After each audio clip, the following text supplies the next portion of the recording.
You've seen the headlines, whispered in forums and broadcast across the internet. A monster is visiting our solar system. An object of impossible size, named Free I/Atlas, with a reported mass of 33 billion tons. It's a number so large it feels like a typo, a figure that defies our terrestrial understanding of scale. To put that into perspective, the Great Pyramid of Giza, a wonder of the ancient world, weighs about 6 million tons. This comet is allegedly the mass of over 5,000 Great Pyramids combined. Imagine the entire weight of every building in a city like Chicago or London, compressed into a tumbling ball of ice and rock, hurtling through space at thousands of kilometers per hour. This isn't just a comet, the stories say it's a world killer, a system shaker. But where did this terrifying number even come from? It wasn't etched on a stone tablet delivered by NASA.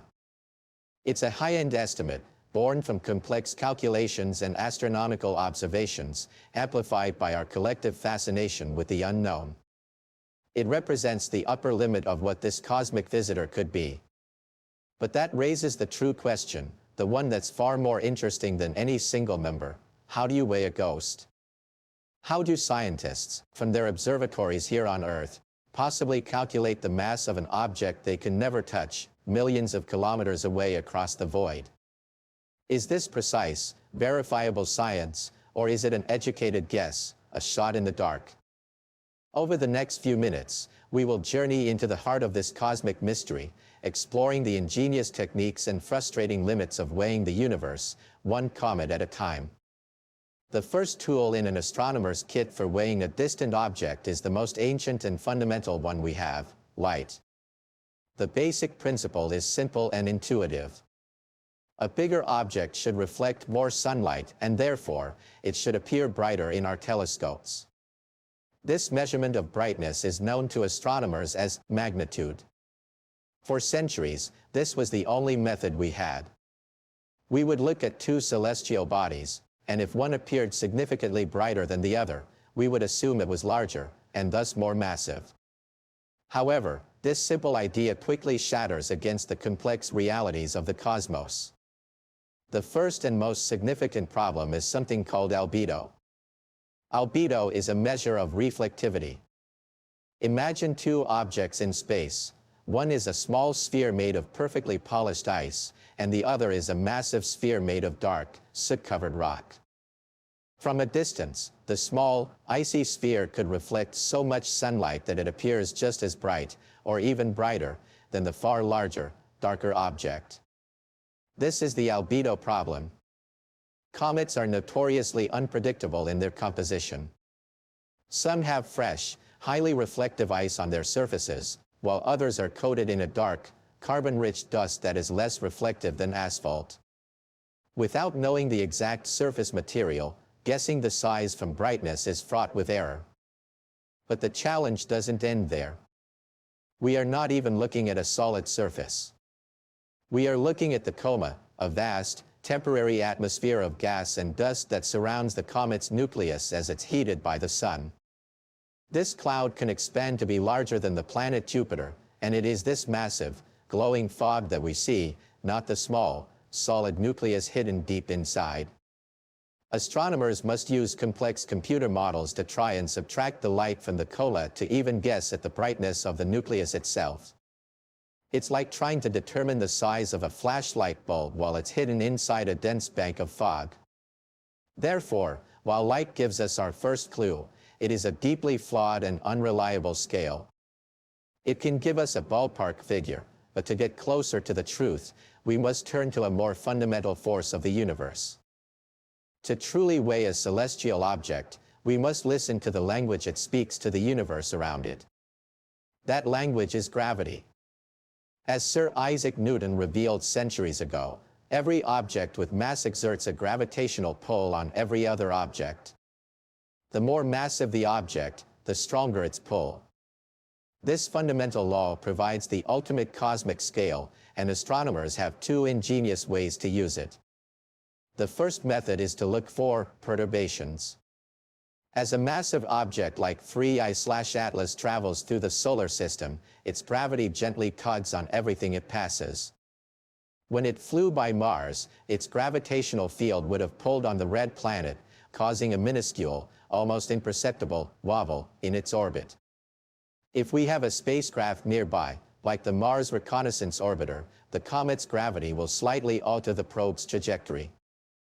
By measuring these tiny deviations with incredible precision, and knowing the distance to the comet, scientists can work backward to calculate the mass required to cause such a pull.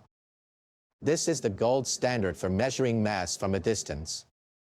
The second method is even more elegant, but relies on luck. It involves looking for a comet's own family. If the comet has smaller objects, like fragments or tiny moonlets, captured in its own orbit, we can observe them directly. Just as we calculate the immense mass of the Sun by measuring the Earth's 365-day orbit around it, we can calculate the comet's mass by measuring the orbit of a tiny fragment dancing around it. A faster orbit at a given distance means a more massive central body. This technique is incredibly powerful, but it requires that we can clearly see and track these small companion objects over time. In theory, gravity provides the perfect scale, an undeniable measure of mass. But 3I/Atlas is not a simple object, and as we apply this perfect scale to it, we find that the comet itself seems designed to break it. The heart of the mystery, the reason for the wild estimates and scientific debate, is that 3I/Atlas is not a single, solid object. It is a swarm.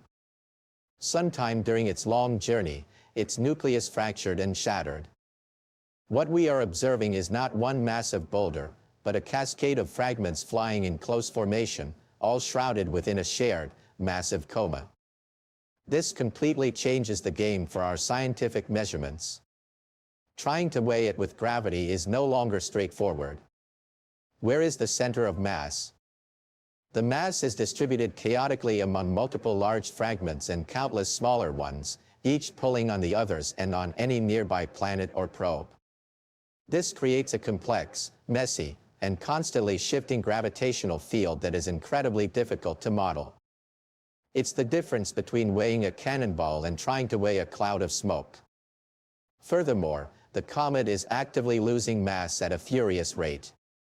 The process of outgassing, where solar radiation vaporizes the ice on the fragment surfaces, creates spectacular jets of gas and dust. These jets are not just for show, they are expelling tons of material into space every single second. This means the comet's mass is not a constant. It's a number that is shrinking every moment it spends in the inner solar system. Weighing 3I/Atlas is like trying to weigh an ice sculpture while it's actively being carved by a flamethrower. So when you hear the number, 33 billion tons, that figure is a courageous attempt to account for all of this chaos, a fragmented core, a distributed mass, and a process of constant, violent mass loss. It's an attempt to measure a storm, not a stone. This is why the estimates vary so wildly and why the comet remains such a profound enigma. It's a broken, dynamic, and chaotic system that challenges the very limits of our measurement capabilities. So, we return to the question that began our journey: is 3I/Atlas really 33 billion tons? The honest answer is that it's an educated guess, a high-end estimate that successfully captures the comet's immense scale, but it is not a precise, verified fact. The real number could be lower, and it is changing every day. The true story of this comet is not the single, sensational number, but the uncertainty that surrounds it.